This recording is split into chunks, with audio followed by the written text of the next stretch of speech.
Well, welcome back, fellow YouTubers, toy and toy train buffs, to another running session out here on the Edge of Town layout, the micro layout that's evolutionary, not revolutionary. Okay, to start with, let's go over what we did the past couple months. Silence. Nothing. Okay. Yeah, well, yeah, I got in this slump last year around the holidays. I managed to put out a few videos, and then come January, I got COVID, and that, of course, knocked the wind out of my sails for a while. And I've just been in a slump. I have managed to do not work on the layout, but put out some content. If you notice, go back in my videos, I have, in fact, put out some circus videos because I got all that stuff out, and I had a lot of fun with that. I really did. I enjoyed that a lot. But actual work on the layout itself, bupkis. Sorry, nothing. So, okay, I could still do running sessions. And, it was kind of interesting this week. RJ from RJ's Trains put out an interesting video. I believe it was yesterday. And he's retiring from YouTube. Now, RJ's Trains is one of the super YouTubers for us O-gauge train buffs. He's one of the guys that have several thousand subscribers, which for train layout aficionados is a big number. It's not like the super YouTubers that are out there with million subscribers. But for our niche in the hobby, it's pretty damn good. And he's retiring from trains, and he gave several reasons. Like, one, his actual layout that he films on is at his parents' home. Well, he doesn't live with his parents. He lives in another city. So that makes it awkward, to say the least, just doing videos. Apparently he does not have a layout at the home where he lives. Okay. And then he says impending promotion at work is going to take up more time. Hey, I got that, It is what it is.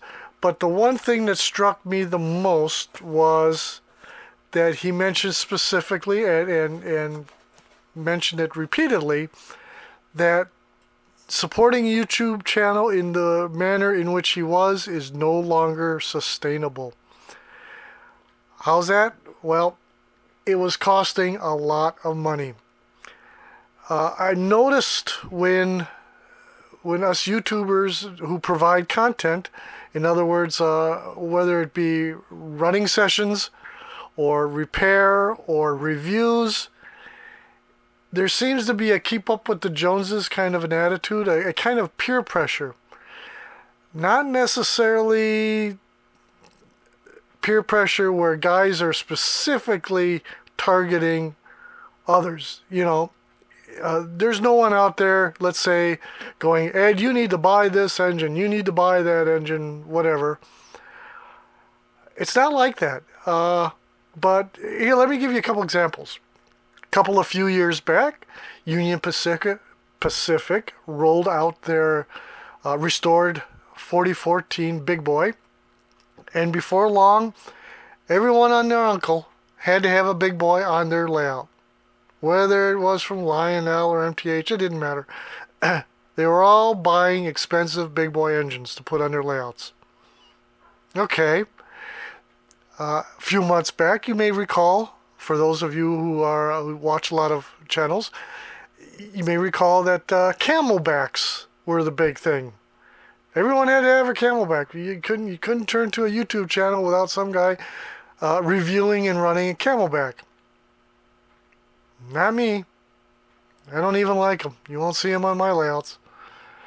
So that's personal preference. But the point is, it's become kind of a peer pressure thing. You'll see something whiz bang on somebody's channel, and before you know it, everyone's got to have one. Everyone's got to review it. Everyone's got to do this. And I'm guilty of that too. I've done some things in the past, like the Scooby-Doo train and some things that have followed in line with that mindset. But I'm getting ready to retire here again, in a few weeks actually. I'm not going to have the budget for that stuff. Okay, and I kind of look at some of these channels, and I won't say who, but I look at some of these channels and I'm going, oh my God, what, does this guy rob banks for a living? They be rich, not me. It's fun to watch. Granted, I enjoy trains. Will always enjoy trains, and I like seeing them run on nice layouts and everything, and including the big, fancy, expensive stuff. I like that stuff. But I do notice I kind of keep up with the Joneses attitude out there. Something that must be driven by some form of peer pressure, some kind of unsaid rule. I don't know. I don't know what to tell you. Okay, that's my rant. I'm through. We're gonna run for Memorial Day, which is this is Friday. Memorial Day is Monday. And we're going to run this Army train. I've run it before. It's on other videos that I've run, but I got lazy. In keeping with that slump and that no oomph feel that I have lately, I just pulled out a set that I've run before, and I'm going to run this for Memorial Day. Also, those who have been following me for a long time, you'll notice there's no parade set up. I just don't feel like digging through the boxes and dragging the stuff out. Now, you guys know, those who know me, that I'm also big into toys, not just trains. And I have a lot of little Green Army Men stuff. As a matter of fact, my oldest military toy is from about 1890. It's a tin litho battleship by a German company called Hess. And I've just got a lot of military toys. I got more than enough to turn this whole layout into a big old parade and battle zone if I want to, which I've done before, by the way. So anyway. I just didn't feel like dragging that stuff out. So today, for Memorial Day, I'm just going to run me a train. This train set I'm running is the Modern Marx version of the older Marx tin litho Army train with 6-inch four-wheel cars. Okay, and the Modern Marx used all new tooling, by the way, and this is the Marx Canadian Pacific 040 tin litho engine. All right, it's all new tooling, followed by the wedge tender. All right, and let's pull this train forward so you can see what else was offered. Okay, 6-inch four-wheel ordnance car, box car, followed by 4 6-inch four-wheel flat cars with loads. Alright. Last but not least, they don't have a caboose in this set. What they have is this barracks car. An interesting side note, these plastic vehicles were provided by Dime Store Dreams. This is a company formed by Bill Hanlon, who was a noted toy designer back in the I want to say 60s and 70s. And let me show you something. This is geared for the toy collector out there. Let me show you what I have. There you go. An original Dime Store Dreams store display with every vehicle that they made in the line. Alrighty? Alrighty. Thought you might like to see that. And a very messy Marx tin litho Strategic Air Command tin litho hangar. And a whole bunch of other things. Mostly, let's see, we got MPC ring hand patrol boats and just a very small portion of my United States Air Force aircraft. I have a ton of USAF airplanes in my toy collection. Alrighty, so there you have it.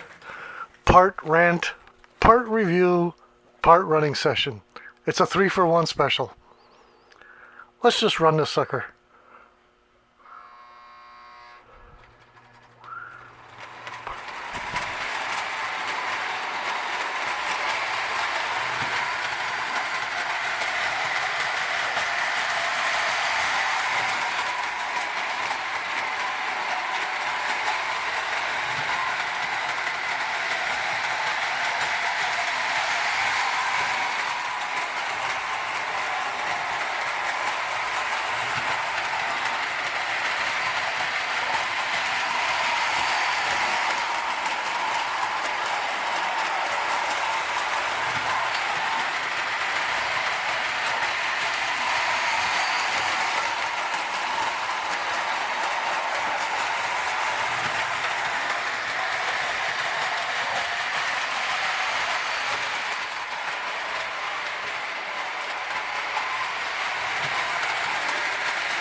Okay,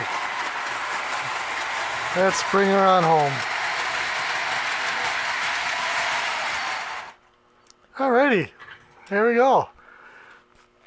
Now, before we end this, I would like to thank all my new subscribers, and I will try to promise to at least give you content.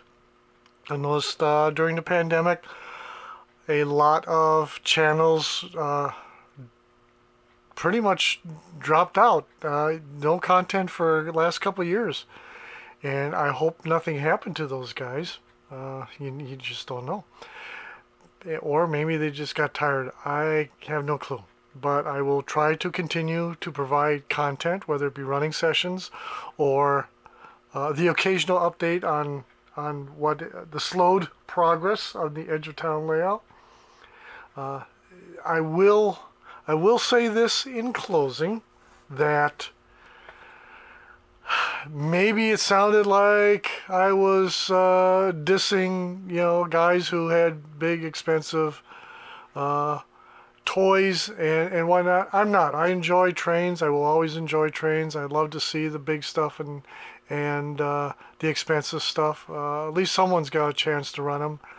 However, I will not succumb to the level of keeping up with the Joneses simply for the sake of a YouTube channel, because I can't do it.